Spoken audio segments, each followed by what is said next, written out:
Hi everyone, again Frank DeMora with part 5 from February 22nd of 2011. Again, if this is the first time at my website or the YouTube channel, go to my website www.bibleprophecyman.com, and once you're there you'll see the front and the back cover of my book. Right below it is a link. You can click that link and download my book for free. And if you don't know anything about the book, it's a documentary on Bible prophecy and current events. And there's 325 pages. It's 8.5 by 11. And there's a lot of information in there to prove without a doubt that Jesus Christ is coming back. And all of the things that he told us to watch for are actually coming to pass right now in one generation. Now, one of the prophecies that really intrigued me is the book of Daniel. Now, the book of Daniel is one of those prophecies that outlines the whole structure of every world empire from the time that Daniel was alive, when King Nebuchadnezzar was ruling, all the way until Jesus Christ comes back at the last days. And he's going to come back when a revived Roman Empire is established. The Antichrist will rise out of this revived Roman Empire, and he is the man that Jesus Christ is going to come. He is going to, as I said in my last video, he's going to throw him, the false prophet, into the lake of fire and bound Satan for 1,000 years. And then after the 1,000 years, we know in the scriptures that Jesus shows us that Satan will be let loose for a short season. And then at the end of that 1,000-year millennium that Jesus will be ruling in Jerusalem, he's going to allow Satan out, and then those people who were left behind after the rapture, they had to go through the tribulation.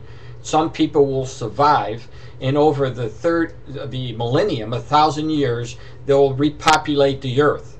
The Christians who were raptured, when they come back with Jesus, they're going to be ruling with Jesus as kings and priests. So they are not going to be affected by the possible temptation at the end of the 1,000-year reign, when Satan is let loose out of his chains.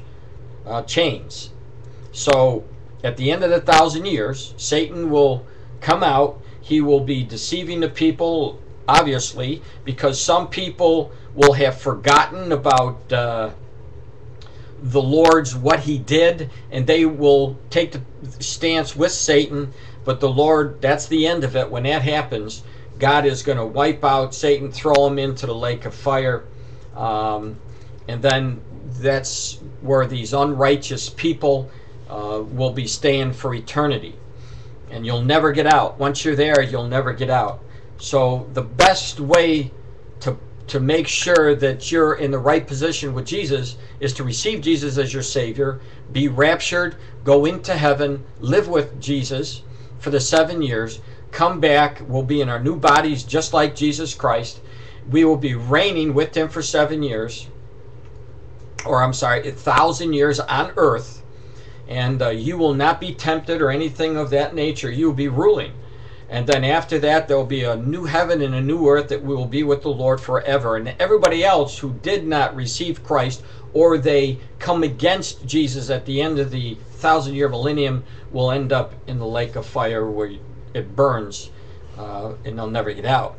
Now, the reason why I'm telling you this is because we're at the last stage, just before we're entering into the tribulation period, and the United States, unlike a lot of people a lot of people are saying that the United States is Babylon. The United States is going to be the world empire. They were never a world empire. The United States never went out to conquest the whole entire world. They have nothing to do with a revived Roman Empire.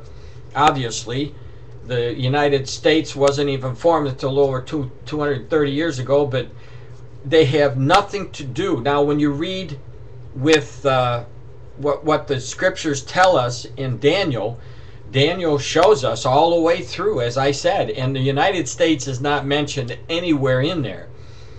So a lack of information really gives us a lot of information, and what that tells us is something happened to the United States, that she is no longer a power, not mentioned at all.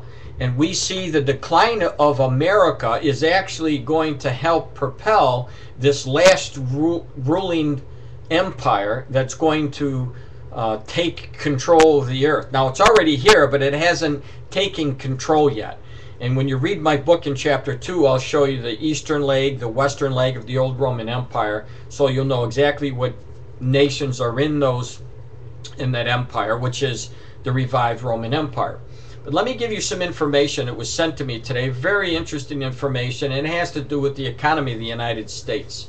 If you read the information today, if you went on to the, for example, Drudge Report, you would have seen some new statistics about what's taking place with the U.S. economy. But let me read you this, because this is really interesting. It says, America's economic collapse. A nation that consumes far more than it produces is not going to be wealthy for long.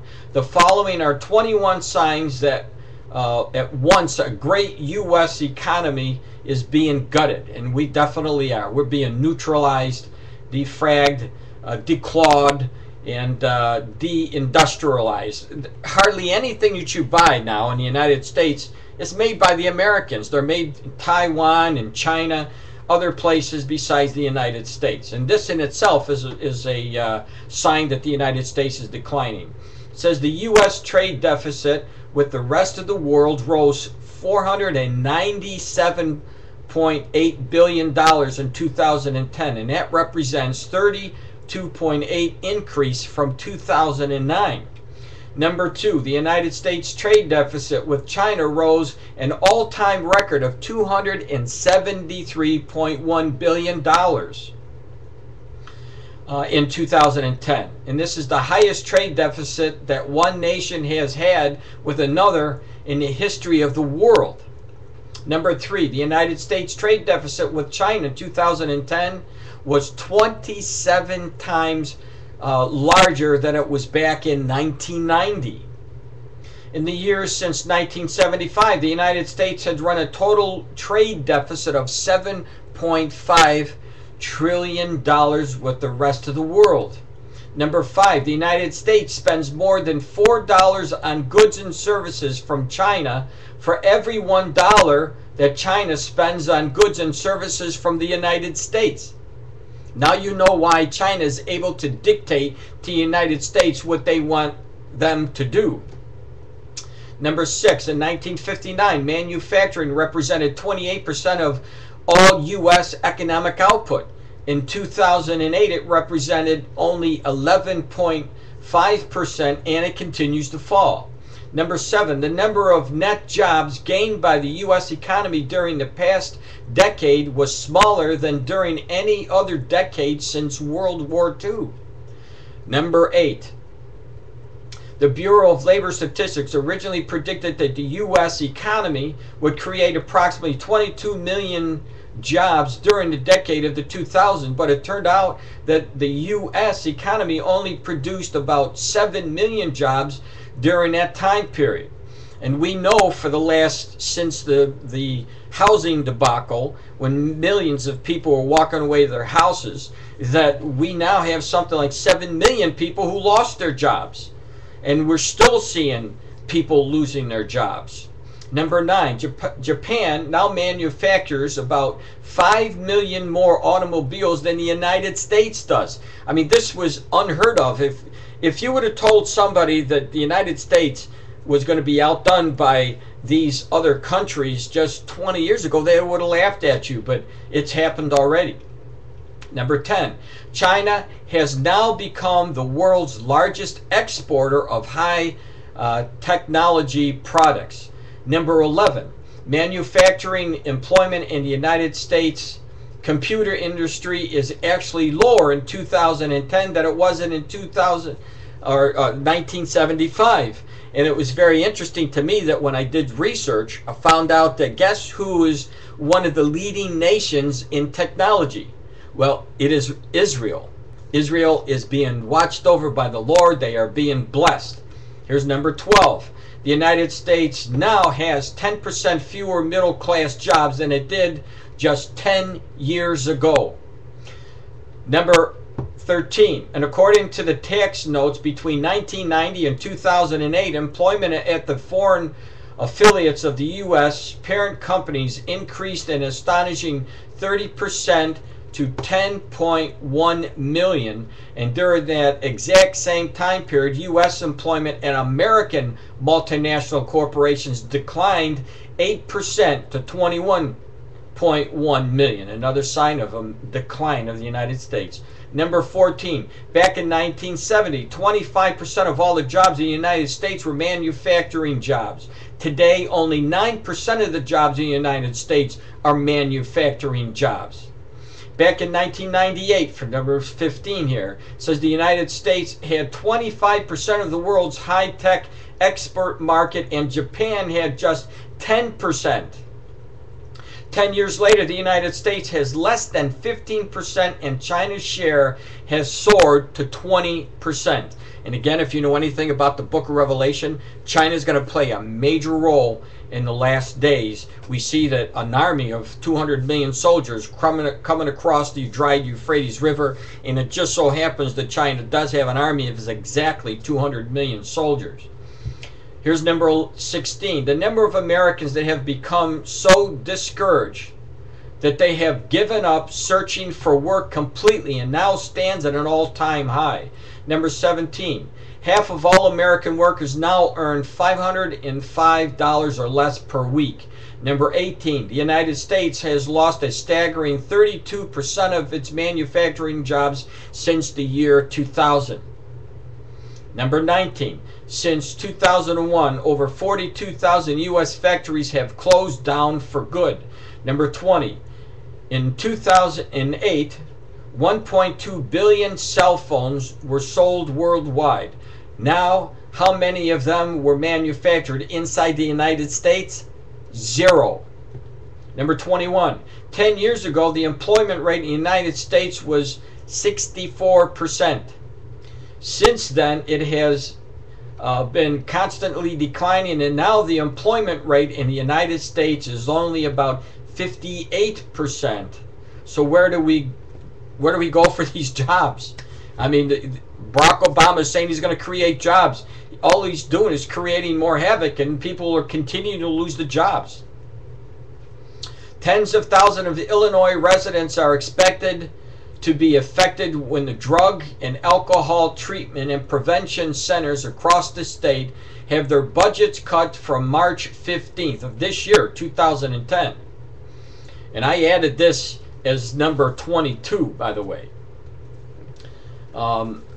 It says the harsh budget cuts posed by Illinois Governor Pat Quinn, who is a Democrat, by the way, will mean that from next month, all state funding will be cut.